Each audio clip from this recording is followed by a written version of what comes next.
At Liberty Skyport, the crowd was lined up as usual, waiting to enter the gate. In the cool, white light of the modern terminal, a man in a dark blue suit stood in the front row. He showed no sign of impatience.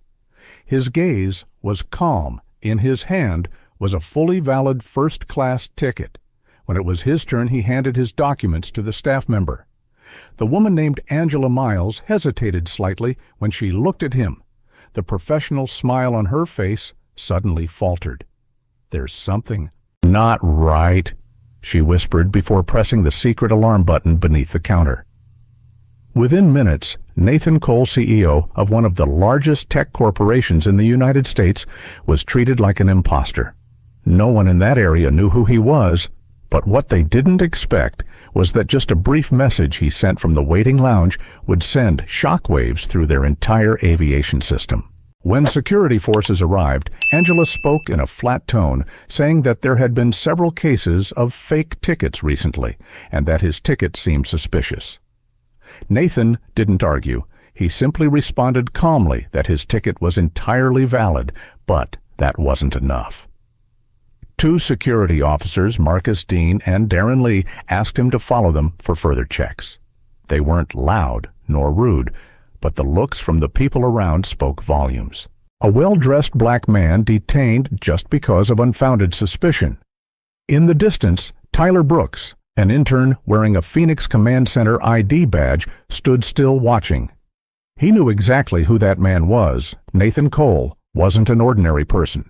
He was the founder of Airline Systems, the entity that operated the core software platform for most major airlines, including Allura Air. Tyler immediately texted the IT department head, Simon Hayes. "Just one line. He's being held at Gate 12. Must inform NOAA immediately." Meanwhile, Nathan was taken to a small, windowless room. The metal chair was cold, and the walls were plain white. A place designed to make one feel small, but Nathan was unshaken. He sat across from the officer. The man opened the documents, examined them closely, and then spoke slowly. "I don't see any issue with your ticket or ID." "Then, why am I being detained?" Nathan asked, his voice deep and calm. "The gate staff said you don't look like a first-class passenger." The statement hung in the air like a heavy stone. Nathan didn't overreact. He simply nodded slightly.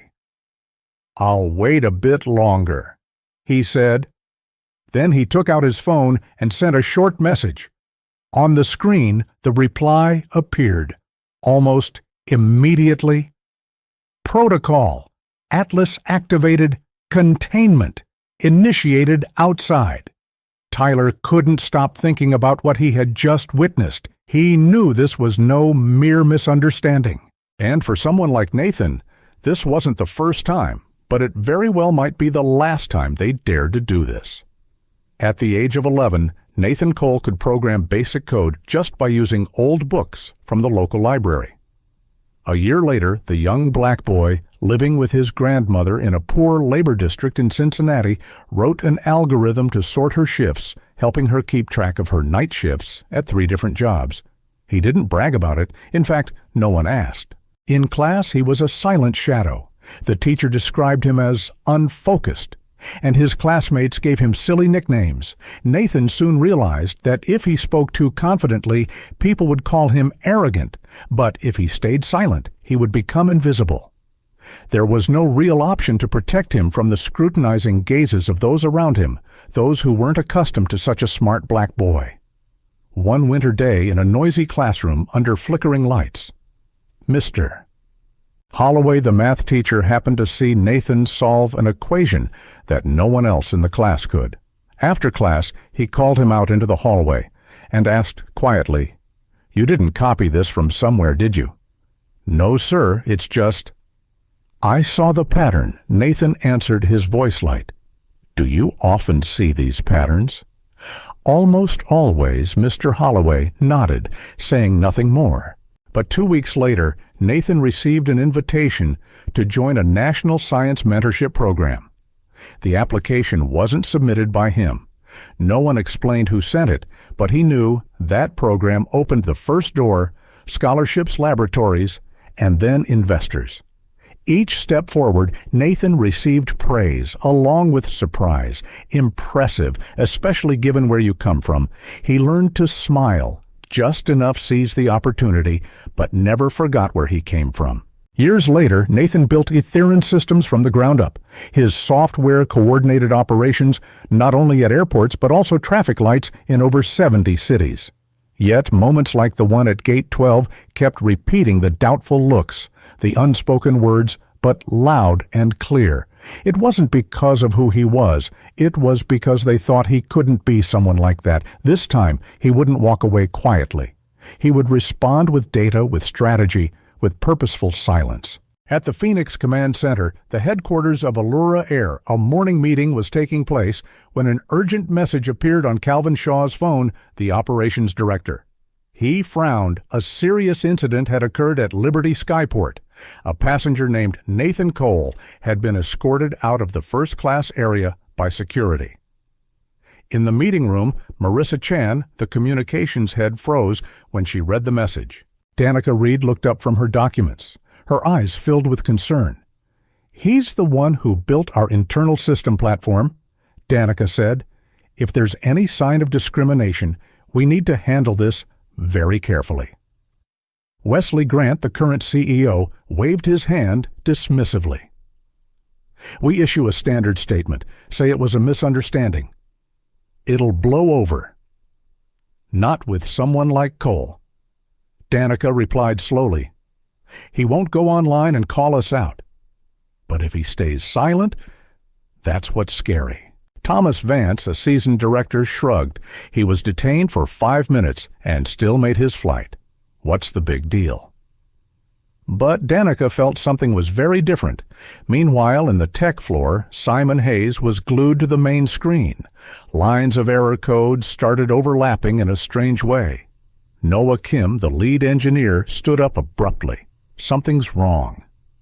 2 servers are showing different departure times for the same flight." "That's impossible," Julian Park, a young engineer, exclaimed. "The time sync buttons are set to every hour." "Not anymore," Noah replied, his voice tense. In the distance, Tyler Brooks was still standing, near Gate 12. He watched each passenger walk by his heart. Heavy. His phone buzzed. A message came from Airline's internal network. "Unusual access detected at Allura." "The system seems to be being adjusted," Tyler replied. The incident was public and serious. On the second floor of Liberty Skyport, Nathan stood by a large window watching the planes taxiing. His phone vibrated softly. A message appeared. Phase 1, complete mapping architecture. Multiple entry points found containment spreading. He put the phone back in his pocket. The flight he once intended to board had already taken off, but that no longer mattered. In her office, Danica Reed gripped her phone tightly as she rewound the footage from the camera at Gate 12. The image was blurry, but enough to clearly see how Nathan handed over his documents. Angela Miles froze when she read his name. When she left the counter to call security, whispering something with a contemptuous expression that was something no PR team could erase, Danica had seen situations go south before, but this one was different. This wasn't a celebrity or a social media influencer. This was a person behind the very system they depended on, and he didn't need to get angry. Because he had prepared for this moment for a long time, Danica immediately called Thomas Vance. "We have a serious problem. Don't worry." Thomas replied, his voice annoyed. "I'm handling it. Tell them the staff misunderstood the situation. Give her a few weeks off and issue a public apology. It'll be over. You don't understand." Danica said, her voice firm. "He's not reacting out of anger. He's reacting because he's been waiting for this moment. This is not a spur of the moment. This is a signal," Thomas scoffed, but when Danica insisted on checking the system, his expression started to change. In the past hour, Danica said, "We've had 4 check-in errors, 2 duplicate seat bookings, and 1 incorrect gate change. Do you think that's a coincidence?" On the tech floor, Simon Hayes engineers worked in silence. The absurd errors were leaving the team confused. "This is absurd," Julian muttered, looking at the logs full of strange code. "It's like someone's walking through walls." "It's as if someone's walking through the walls," Chloe Tran said, sliding her hand across the activity log on the screen, rearranging everything and locking the door behind them. There were no signs of an external breach. No malware, no cyber attacks. It was simply someone who knew the internal system down to the smallest detail. Noah Kim silently watched the network map displayed on the central screen. He's not hacking the system. He's just turning off the lights one by one, and we can't even see where he's standing. Meanwhile, in a small cafe near Liberty Skyport, Angela Miles folded her arms smugly as she spoke with two colleagues from the gate counter. "I was just doing my job." She shrugged. He didn't look like a first-class passenger at all. One woman chuckled awkwardly while the other looked down at her coffee, saying nothing. At the next table, Tyler Brooks heard everything. He clenched his fists, his jaw tightening. The anger had been there for a long time, but now it had turned into deep disgust. What angered him wasn't just the insult to Nathan Cole, but the tone of pride, as if Angela had just accomplished something monumental. He pulled out his phone and texted Noah Kim. "She's bragging like she just stopped a threat." The reply came instantly. "Let her talk. Every word she says will only help us." At that moment, Nathan sat in the black car waiting outside the terminal. As the door closed, the screen in front lit up. The face of Jasmine Rhodes, CEO of Ethern Systems, appeared through the secure line. "We're in," she said. "All maintenance reports, personnel, evaluations, and even the recordings between pilots. Everything confirms your hypothesis. Discrimination is systemic, and the infrastructure is on the brink of collapse." Nathan pondered. "Their entire flight operations system relies on our platform for nearly 70%. "We don't need to shut it down completely," Jasmine said. "Just tighten the screws gradually." Nathan nodded, his eyes still fixed on the airport scene fading through the car window. "Make the button start tightening, not break, but enough to cause chaos." Angela had no idea that her actions hadn't just insulted one man. She had opened a door, and the entire building would soon bear the consequences of its rotten walls. By mid-afternoon, Allura Air's system began to tremble. At Hudson Terminal in New York, a gate agent was stunned when she saw two different passengers assigned to the same seat. At Lakeshore Field in Chicago, a flight was delayed by over an hour. The baggage tracking system indicated that the luggage had boarded the plane. But that flight was still on the ground in Houston, and at Bayline Airport, a supervisor's login suddenly expired. Each attempt to restore it returned a 404 error, as if the system itself had denied access to the very person who created it. Nothing was serious enough to cause panic, but the frequency and nature of these errors were triggering a pattern recognition alert, an intelligent defense mechanism that Ethern had proposed 3 years ago. At Phoenix Command Center, Allura Air's operations team gathered around the giant electronic map displaying real-time flight status. The airplane icons continuously changed. Some flights that didn't exist were showing as in the air, while real flights were disappearing from the internal map. "We have ghost flights," one employee said. "Flights that don't exist are showing as active. And the data sync system is 13 minutes late," another reported. "This has never happened before." Danica Reed pushed the glass door open into the tech meeting room, her phone still pressed to her ear. "I don't care what the board wants. They'll have to wait." She hung up the phone and turned to Noah. "Kim, tell me what's happening." Noah opened another screen displaying the internal monitoring logs. His voice lowered. "We're being attacked from the inside. It's not just the booking system. It's all passenger data, employee records, maintenance schedules, logistics logs." Danica held her breath. "He doesn't need to touch the system." "Exactly," Noah nodded. Because he's the one who designed it. Danica closed her eyes, rubbing her forehead. Is this sabotage? No, Noah replied. This is controlled chaos. No alarms, no explosions, just suffocation, slowly. In a high-rise office overlooking the city, Nathan Cole sat in a private meeting room with his core team. On the screen, lines of code were running continuously. The system map was lit in red at critical nodes. Jasmine pointed to an excerpt from an internal message from an Allura employee at CoralJet Terminal. Be careful not to put too many ineligible profiles in first class. It will affect brand image. Nathan showed no reaction. She continued to pull up a personnel report. 6 cases from the past year, all black passengers, had been denied first-class boarding without any specific reason. All of them were dismissed without investigation. Nathan quietly opened a folder on the table, sliding it forward. Allura's quarterly report. This is what they prioritize, he said. Profits tied to the loyalty program. It's the tool they use to exclude people like me. Discrimination disguised as exclusivity.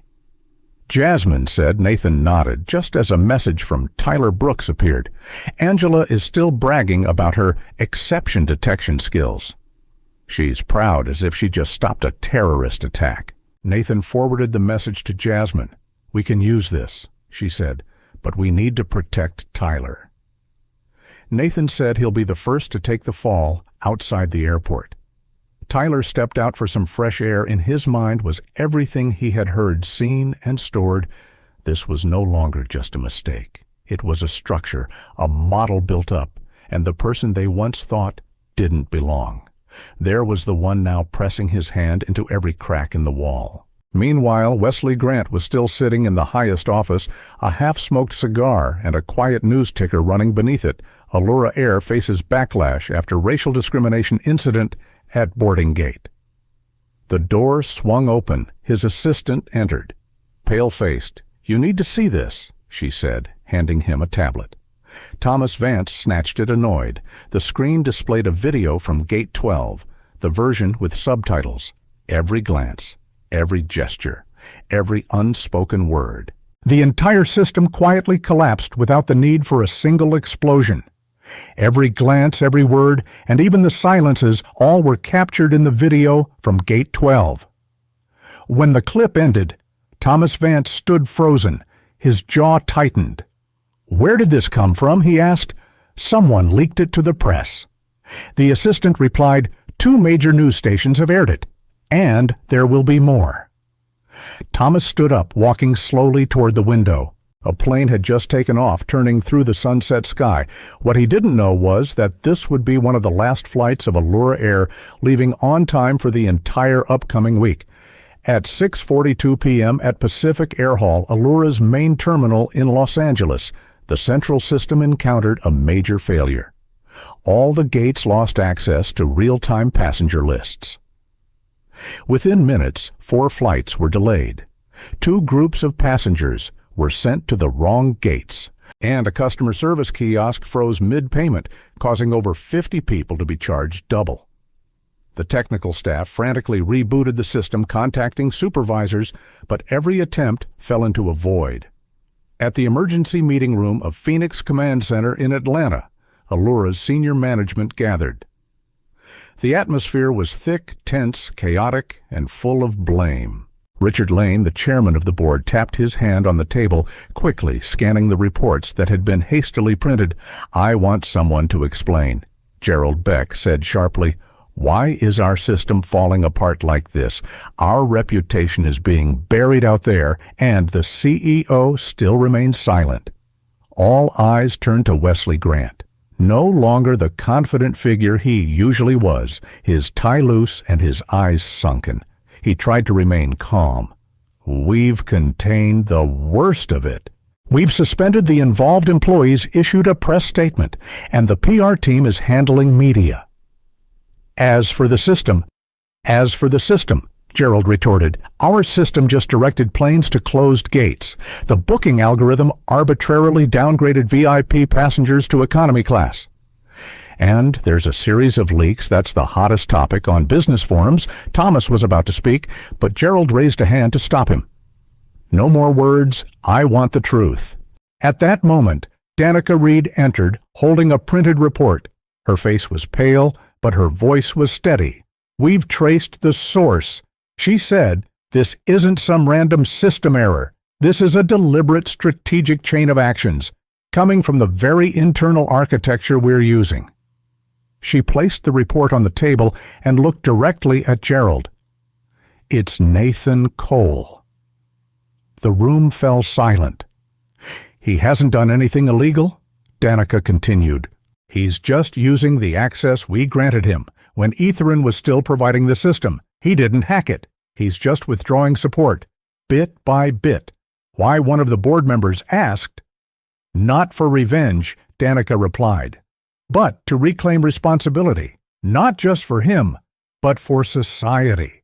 At Golden Horizon Tower in San Francisco, Nathan Cole stood in front of a screen that took up an entire wall.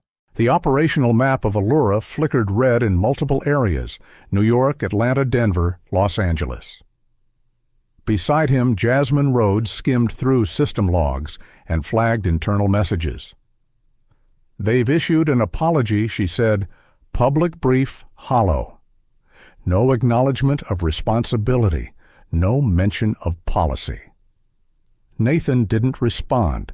His eyes remained fixed on the red points on the map. The executive team is in chaos, Jasmine said.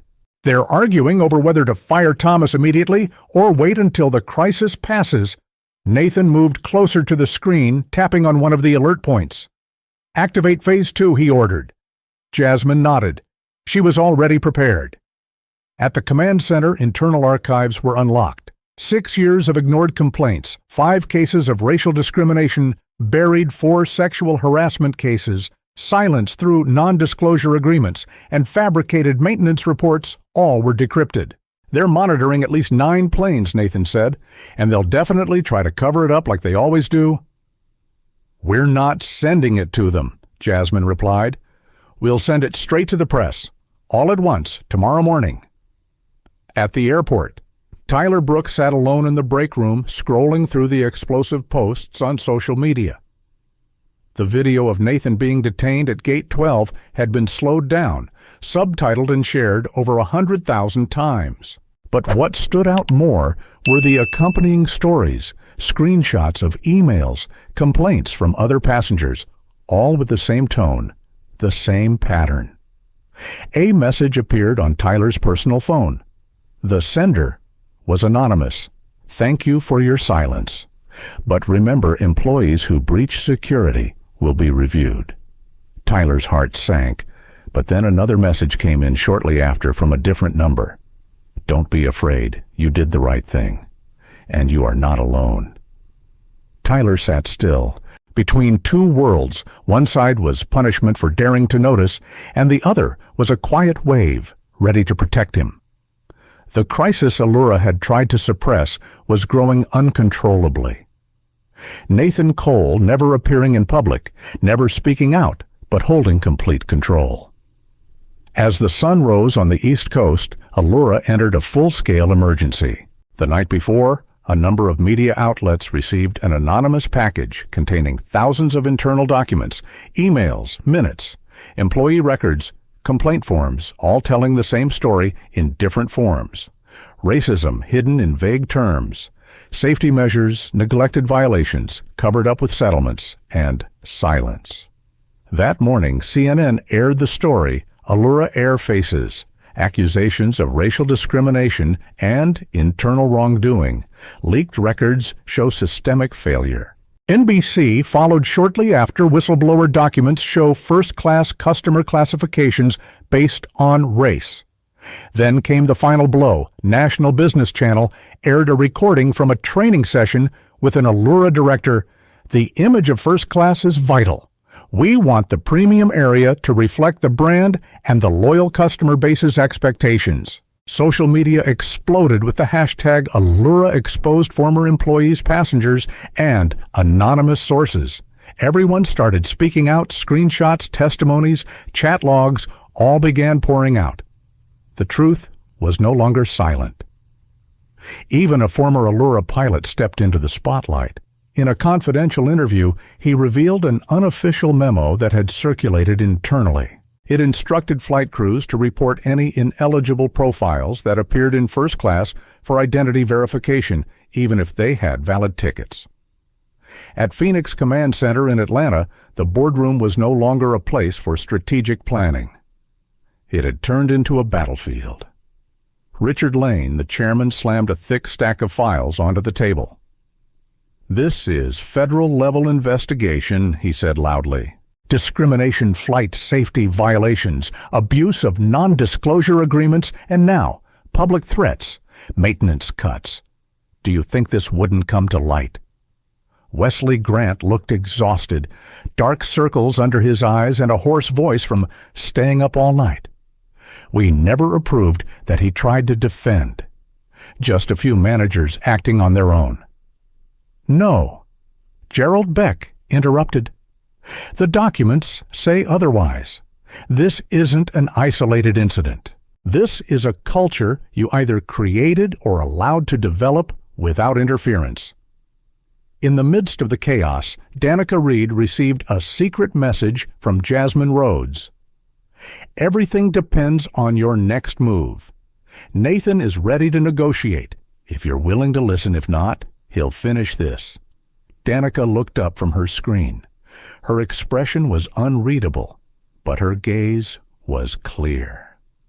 This was the turning point. "What are you implying?" Thomas Vance asked, his voice tense. "I'm saying," Danica replied calmly, "it's time for you to step down." Today, Thomas scanned the room. Former allies silently turned their faces away. "I'll fight this to the end," he said loudly. "You're not fighting anymore," Gerald Beck said coldly. "You're negotiating surrender. You just don't realize it yet." At the same time, on the 27th floor of Golden Horizon Tower in San Francisco, Nathan Cole sat alone in the corner of a meeting room. The city lights below resembled a network of nerves awakening. His tablet displayed a continuous stream of media reports. Nathan read each line with no change in expression. He had spent decades building what people once thought was impossible, and yet in the end, all he received were doubtful glances.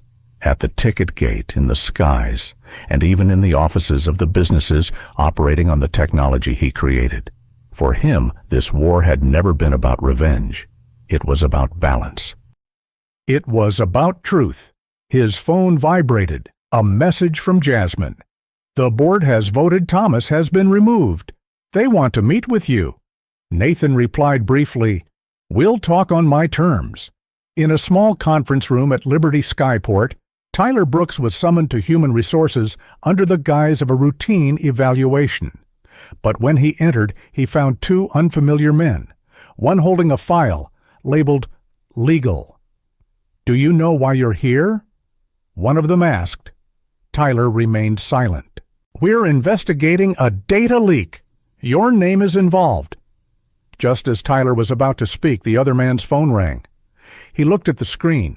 His expression changed, and he quickly rushed out. An assistant entered, whispered something to the other man. He hesitated before speaking. "Actually, this evaluation is postponed. You can return to work." Tyler sat still. "What just happened?" "We just got an update on your role in this." He didn't need to say anything more. At Etheron's Digital Operations Center, Jasmine looked away from the screen. "Tyler is safe," she said. "Allura has just been informed that if he's fired, we will send all the pilot violation records to the FAA." Nathan nodded. Each cut was making the building tremble, and soon it would all collapse. It wasn't just the system being affected. The culture, the structure, the entire organization was cracking. On the executive floor, the whiteboards that once displayed marketing slogans were now replaced with crisis maps. Every conversation started with suspicion and ended with accusations. Wesley Grant was quickly removed. The meeting closed, and he left in silence without a word of farewell, just a personal box and security escorts. The press release called it a leadership transition, but inside everyone knew it was a purge. Not just Thomas. The HR department was scrutinized. The head of security resigned. A regional director who had written the first-class image memo was suspended for investigation. In New York, at a neutral location, Nathan met with a board representative, Clara Wren. "Thank you for agreeing to talk," she said, shaking his hand. Nathan sat down, folding his hands. "This isn't a conversation. This is an autopsy." Clara paused. "We know. There have been mistakes." "Not mistakes," Nathan interrupted. "It's the system. You created it, maintained it, and protected it." Clara opened a proposal for reform. "We will settle all the lawsuits, form an oversight committee, and invest in restoring the brand's reputation. Before or after your stocks continue to plummet?" Nathan asked. "We're ready to listen." She said, "No one fixes a house that's already burned down." Nathan replied, "It needs to be torn down, then rebuilt from the ground up." He pulled out a proposal. Etherin would not cooperate. It would take over Allura entirely. No silent shares, but direct operation, a new board, a new infrastructure, a new name, Nathan said. Clara looked at him. "Do you know what kind of message this will send?" "Exactly the message that's needed." At Phoenix Command Center, Preston Vale, the interim CEO, held the newly received announcement. He turned to Danica. "Nathan Cole has officially submitted an offer to take over all assets and operations of Allura. It feels like we've lost the company." Preston sighed. "We already have," Danica replied. "He's just collecting what's left. He's just gathering what's left." And Danica Reed was right. Across the city, protesters gathered outside Allura's headquarters.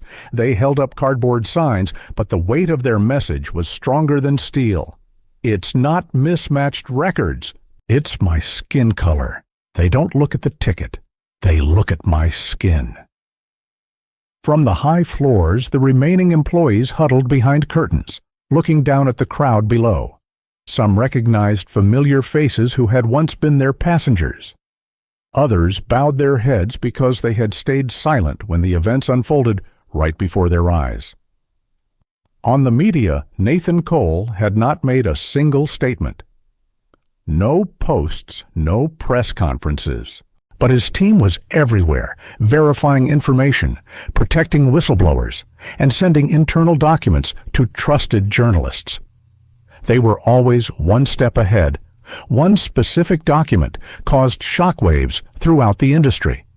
It was a technical report from Allura's maintenance department. It clearly stated that a number of flights had been allowed to take off despite unresolved structural issues. The reason to avoid delays: most of these violations stemmed from the operational cost-cutting program that Allura launched 2 years ago, but this time they no longer had the chance to hide it. The Federal Aviation Administration, FAA, got involved. An official investigation was opened. Several senators began to speak out. The more people spoke, the more Allura's stock plummeted. By the end of the day, the company's value had dropped another 16%. At the top of Golden Horizon Tower, in a quiet glass garden surrounded by concrete and glass, Jasmine Rhodes sat beside Nathan. "They'll agree," she said softly. "They have no other choice." Nathan didn't respond. He looked through the glass where the city continued to move as if nothing was happening, but he knew deep within the systems everything was unraveling layer by layer. "They'll ask you, once you hold everything, what's next." Jasmine looked at him. "We'll change the feeling of flying," Nathan replied. "We'll change the definition of who has the right to be in the sky." A breeze swept by. And when a message popped up on Jasmine's tablet, an update about tonight's internal vote, they knew the empire had not just cracked, it had collapsed 8:03 p.m. The Allura leadership, once confident they could weather any storm, had unanimously agreed. Transfer all ownership to Etherin. There was no invasion, no violent takeover. This was a surrender, but it didn't feel like a victory. No one celebrated within Allura's internal systems. The messages went silent. No one wanted to discuss it anymore. Only the truth spilled out line by line on the screen. Employees who had once ignored complaints or skimmed through the emails of whistleblowers now held their phones with trembling hands. They were witnessing the reversal of a reality they once believed to be unchangeable. And the man once denied at Gate 12 now officially held the reins of the entire airline. Nathan didn't need to say a word. No need for cameras. The documents, the truth, and the collapse orchestrated with strategy were the loudest statements. On the top floor of Phoenix Command Center, Danica Reed stood alone, looking at the screen, displaying the transfer through the internal gate. The silver emblem of Allura faded, replaced with the words, "New brand is being initiated. The ownership transfer is in progress." For 12 years, she had helped shape the voice of this airline. She had once helped cover the cracks with polished words. Now she realized she had been trying to save something that didn't deserve saving. Downstairs, small groups of employees huddled around the coffee machine, no one speaking a word. Tyler Brooks sat at the far end of the break room, silently observing. His phone vibrated. An encrypted message with a security icon from Attendant. "Thank you for your courage in speaking out. You will be transferred to the reconstruction team with priority and full protection. Welcome aboard." He stared at the screen for a long time. His shoulders slowly relaxed. Tyler understood he hadn't just kept his job, he had become part of the change. In the office now, half empty. Preston Vale, the interim CEO, stood frozen in front of a small screen. His name had been removed from the door. His personal file sat boxed up on the table. The news ticker was running Allura officially acquired by Airline. The airline industry is set for a major transformation. Nathan Cole will lead a new vision. First class is no longer a privilege for a select group. Preston furrowed his brow as he read the last line. In the past, he might have laughed. Now all he felt was the weight of being drowned by the waves he had once ignored. At Airline's headquarters, the transition was proceeding smoothly. Jasmine coordinated with department heads, ensuring every division from data, legal, finance to branding was ready for the overnight restructuring. Every line of Allura's old code was being replaced. No stage needed, no rallying cries, just action. Nathan stood up and left the office. He made his way to the main operations floor where the flight operation map was displayed. The red point symbols of chaos were gradually disappearing. Under the new framework, everything was stabilizing. From now on, there would be no exception. Checks only fair data, unmodifiable, unbiased. Jasmine looked over, nodding. It's done. For the first time in days, Nathan exhaled quietly, but he didn't think about victory. He thought about Claire. He thought about how she looked at him that day at Gate 12. That silence, that glance as if trying to measure a person by their exterior. And he understood it wasn't just Claire. It was every door that had closed on people who didn't look like them. Now that door had been removed, and he wasn't just walking through it. He was rebuilding the whole room. The dawn was rising. The light poured over the buildings. The airline industry would never be the same again. Allura, the name once associated with privilege. Polished images and encrypted policies had now ended, not just legally, but fundamentally. From early morning, Airline's tech teams were already at the terminals, once bearing Allura's logo. On their shirts, the new badges no longer. The old silver, no more hidden past. The story on the media was no longer speculation.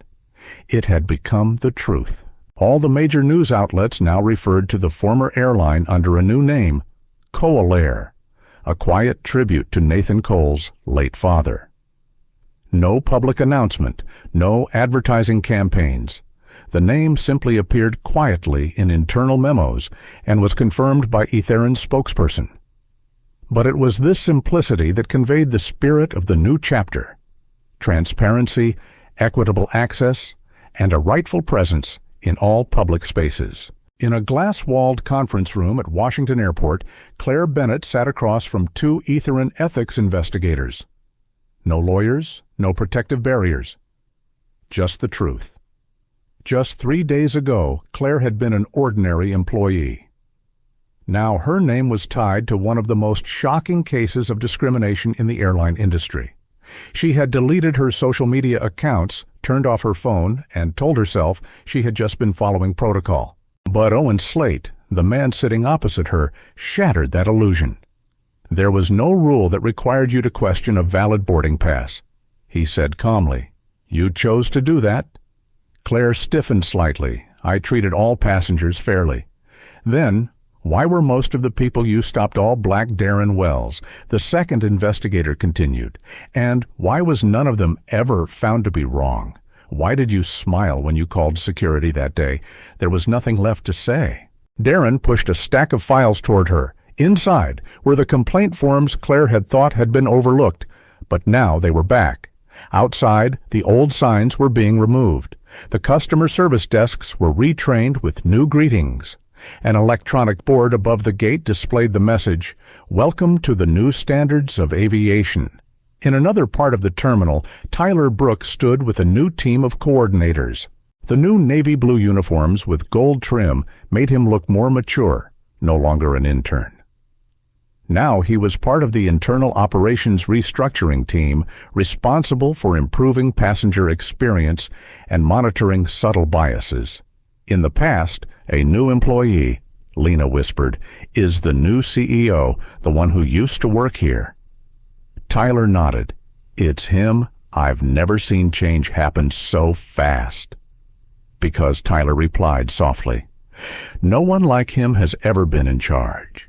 At Airline's command center, Nora Pierce stood in front of the real-time control panel, monitoring the integration progress of the entire system.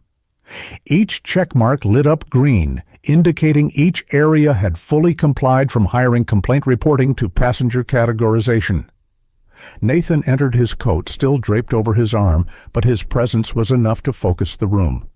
Today, he wasn't in a suit, but that simplicity only underscored his leadership presence. "We have 2 weeks before the official rebranding," Jasmine announced, handing him a report. "The media is asking for a formal statement." Nathan skimmed the report and set it down on the table. "No press conference," he said. "Let the system speak for itself. Passengers will feel the difference. That will be more effective than any headline." Jasmine pointed to the display. "Do you want to see?" He looked up Gate 12, where everything began, had its old sign removed. A new one was being prepared. Nathan walked down the familiar hallway this time, not as the one being stopped, but as the one making the decisions. Next to the check-in counter, a small sign had been affixed to the wall. "Every seat is a deserved achievement. Every face is welcomed. Ownership transfer. April 2025. A disabled woman smiled as a staff member assisted her into first class. A family of 4 was invited onto the priority flight. No one questioned or stared. The gate agent simply smiled, scanned the tickets, and wished them a safe journey. Nathan stood a few steps away, and no one recognized him. But that didn't matter. For the first time, he saw the scene unfold as it should. Not perfect, but genuine. In the following days, the airline industry began a quiet revolution. No fireworks, no speeches, just small actions, but with a far-reaching impact that surpassed any loud declarations. Nathan could have stayed silent. He didn't need to stand in front of cameras, but everyone still knew, because what they were experiencing walking through terminals now named Coal Air wasn't simply a rebranding, it was a redesign. Behind the scenes, the overhaul continued.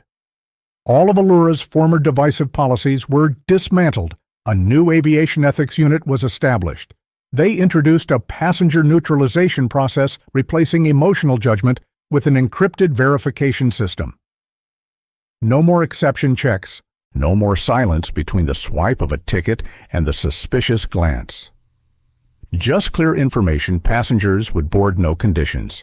Hundreds of former employees were reviewed. Not everyone was fired. Many had simply been victims of a flawed system.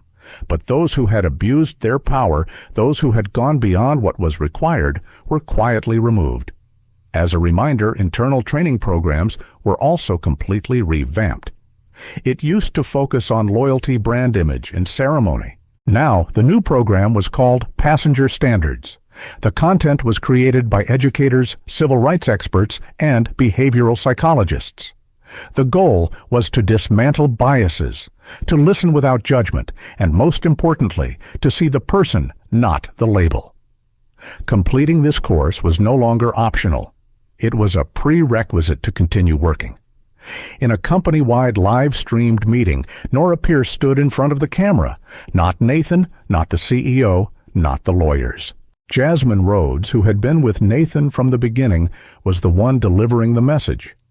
We're not here to cover up the past. We're here to eliminate what should have never existed. Some people stayed silent when injustice unfolded. Others spoke up only to be ignored. But now all of that had come to an end. A new brand, a new approach was taking shape. And every employee from top to bottom would decide their place in that future.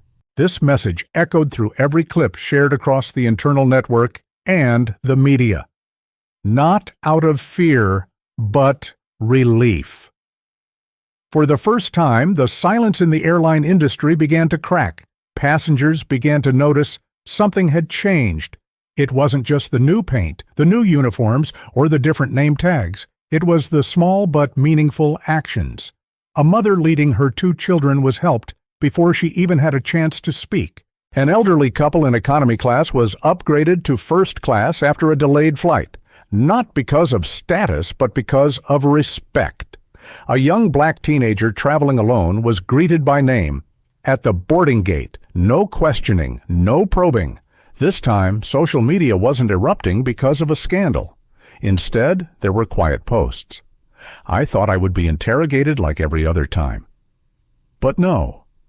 They treated me like it was normal, and that moved me.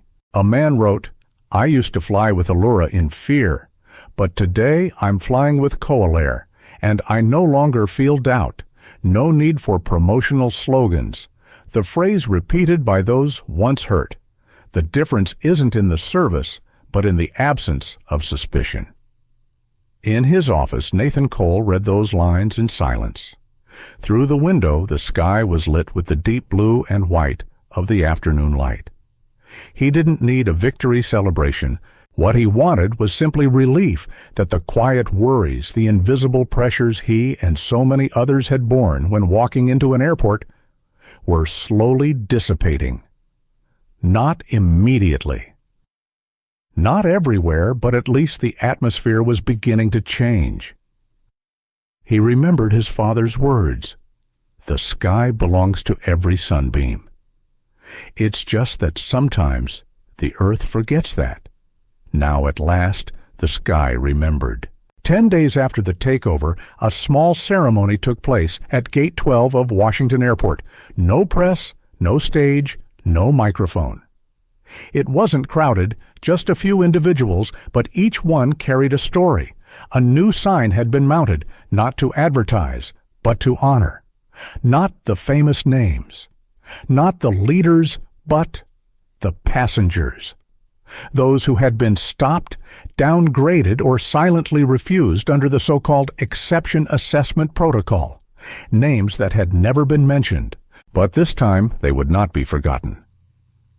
At the center of the ceremony, Nathan Cole stood quietly in a simple charcoal coat, no insignia, no speech. Beside him was Edith Harper, a retired teacher who had been detained simply for having a first-class ticket and traveling alone. Now 72, she hadn't flown again since that day. "Mr. Cole," she said softly as he helped her stand beside the nameplate. "I never thought I'd live long enough to see this." He gently replied, "You helped create this. You recorded the truth when others chose silence, and they can't erase that." She wiped away a tear and smiled. "You're very polite for someone who now owns the runway." Nathan smiled faintly. "I don't own it. I just brought it back to those it was taken from nearby." Tyler Brooks and Lena stood in silence watching as passengers boarded one by one. Everything seemed normal. Ticket scans, smiles, greetings. But beneath that normality was something very different: balance and responsibility. Behind the counter stood a new employee, Liam Bryce, selected not for seniority, but for the one answer he gave on his ethics exam. "If someone doesn't look like a first-class passenger, what would you do?" "I'll scan the ticket," Liam replied. That was it, and that was the new standard procedure. As Mrs.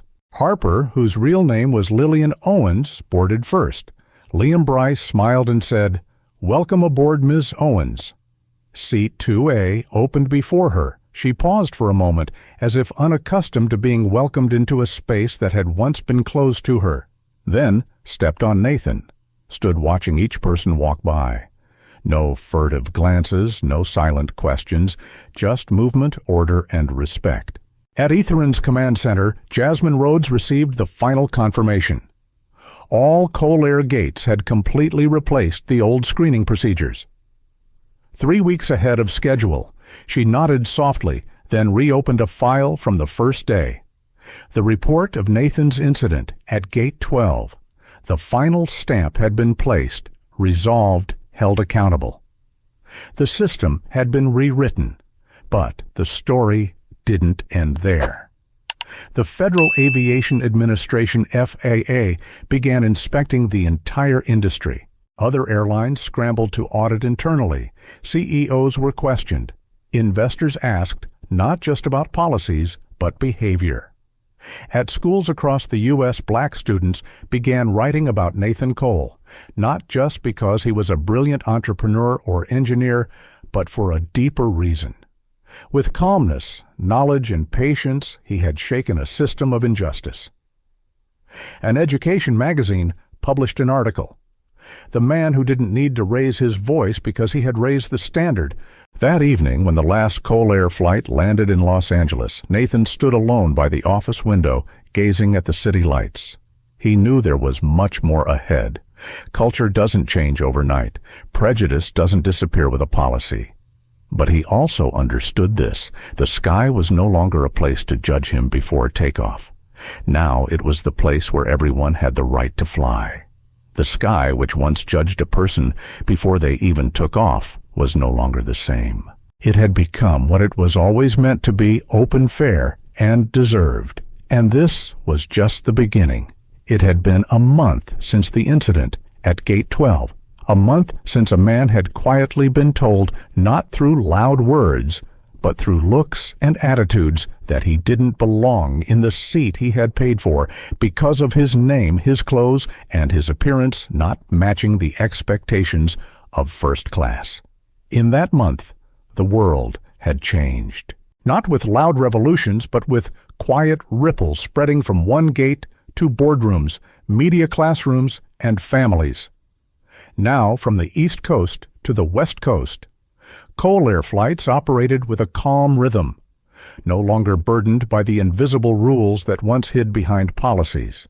Passengers who had previously braced themselves for silent battles, suspicious glances, covert questions, were now beginning to feel the freedom of moving without having to brace themselves against the weight.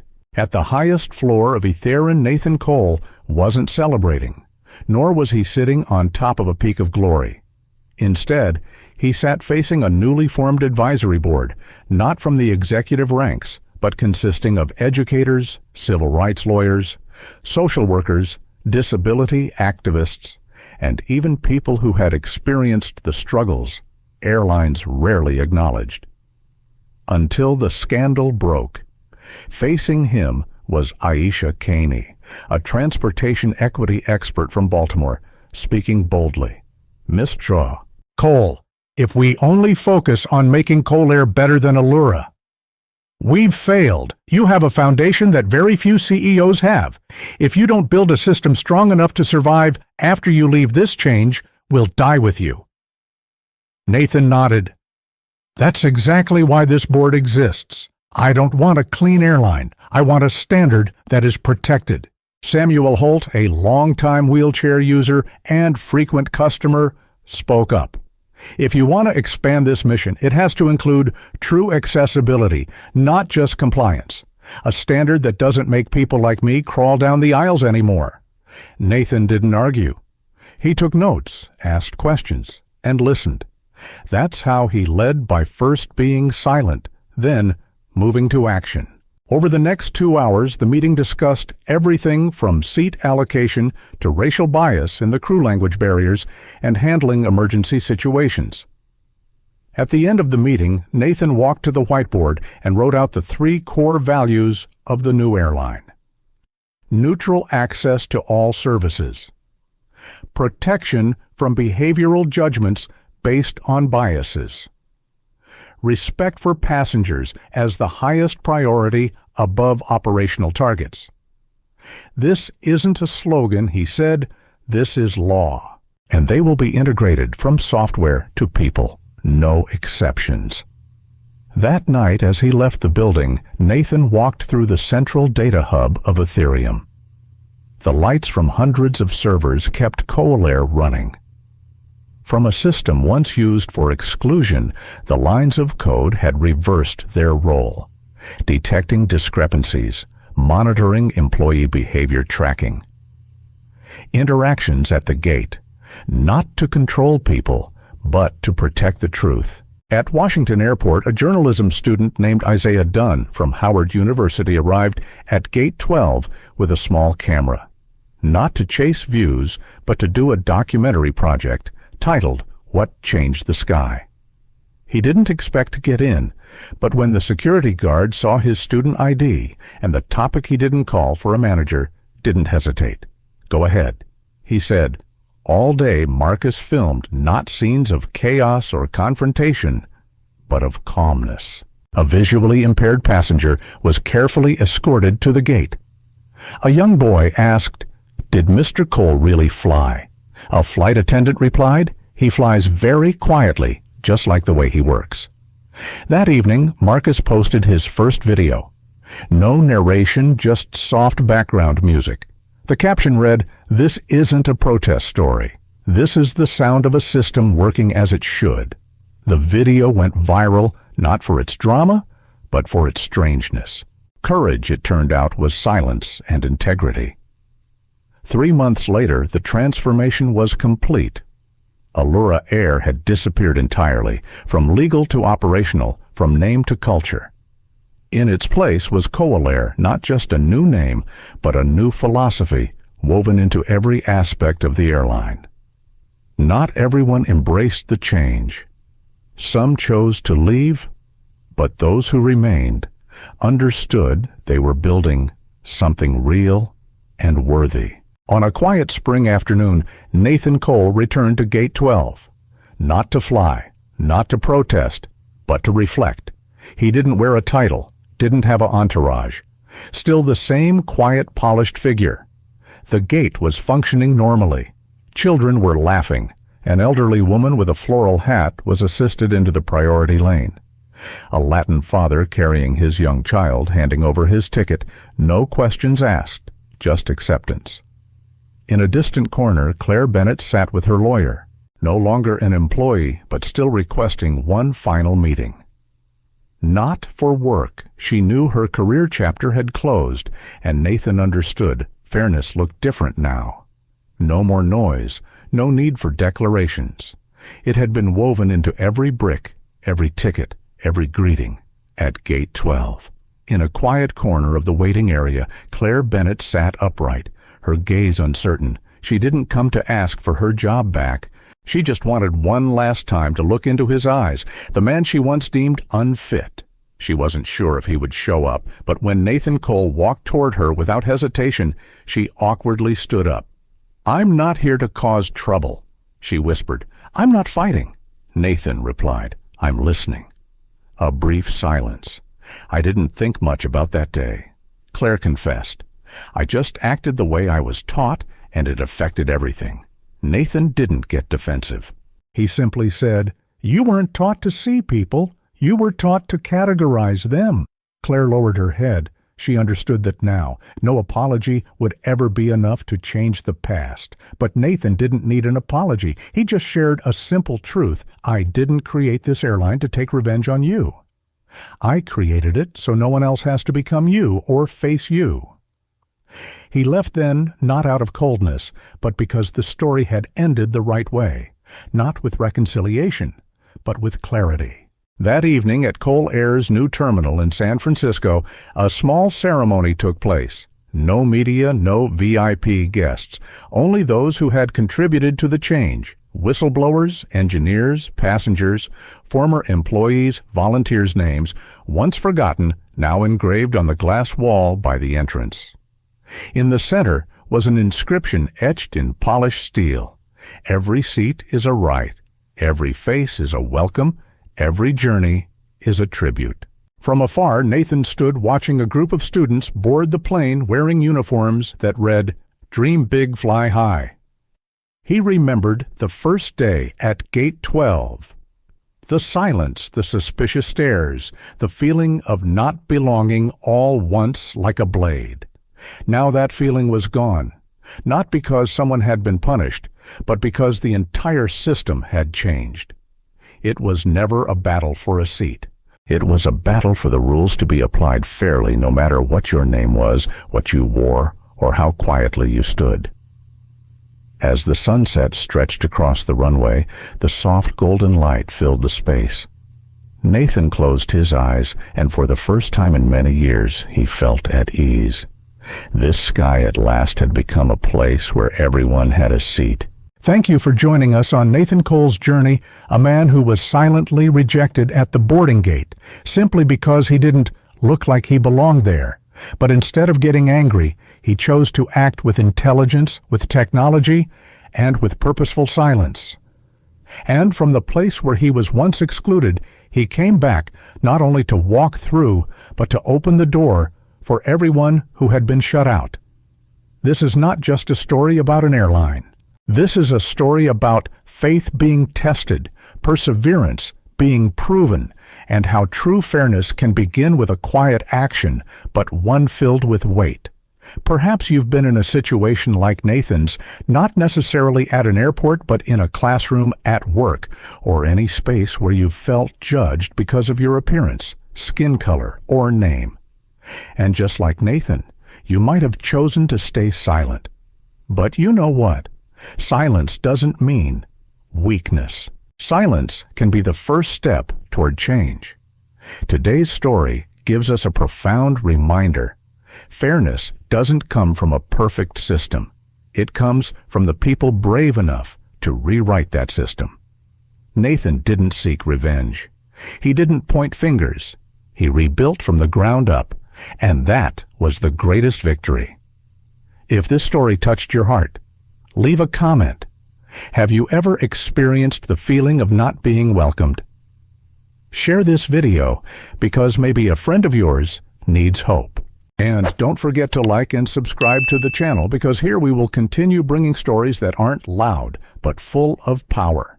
Stories that remind us that in a world moving too fast, it's kindness, quiet, steady, and thoughtful that changes the game. Thank you for listening. We'll see you on the next journey, where every story brings us a step closer to a fairer, warmer, and more hopeful society.